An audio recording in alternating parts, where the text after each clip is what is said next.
మనమంతా కలిసి జరుపుకుంటున్నటువంటి గర్జలింగేశ్వర స్వామి అలాగే అయ్యమ్మవ్వ దేవి పంచమ బండవ మహోత్సవానికి చేసిన భక్తాదులకందరికీ అన్ని ఊర్ల నుంచి పక్క రాష్ట్రాల నుంచి కూడా వచ్చిన మీ అందరికీ కూడా నేను శుభాకాంక్షలు తెలియజేస్తా ఉన్నాను.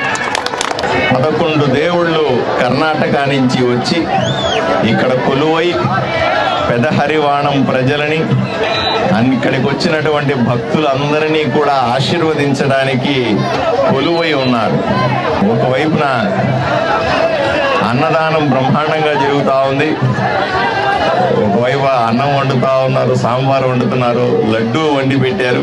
61 సామూహిక వివాహాలు జరిగిన సందర్భాన్ని కూడా మనం సంతోషంగా ఉన్నాం. ఇక్కడ ఇంత వైభవంగా పెదహరివాణంలో మనమందరూ కలిసి చేసుకుంటున్నటువంటి ఈ పండగ చాలా గొప్పగా అనిపిస్తూ ఉంది, వైభవంగా అనిపిస్తూ ఉంది, నభూతో నభవిష్యత్తు లాగా కనిపిస్తూ ఉంది.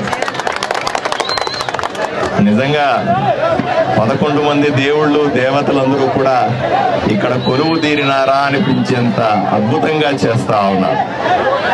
దీనికి చేస్తున్నటువంటి నిర్వాహకులకందరికీ, కొంతమంది వంట చేస్తున్న నిర్వాహకులు ఉన్నారు, కొంతమంది ఇక్కడ పెరుగు తెచ్చి మజ్జిగ చేసి అందరికీ ఇస్తున్నటువంటి నిర్వాహకులు ఉన్నారు, అన్నం వడ్డిస్తా ఉన్నారు, పూజలు చేస్తా ఉన్నారు, క్యూలు మెయింటైన్ చేస్తా ఉన్నారు. ఇవన్నీ కూడా ఒకరు చేసే పని కాదు, అందరూ కూడా తలా ఒక చేయి వేసి చేస్తున్నటువంటి అద్భుతమైనటువంటి పండగ, వేడుక, జాతర, వీటన్నిటినీ మనం ఎంతో ఆనందిస్తున్నాము అని చెప్తా ఉన్నాను.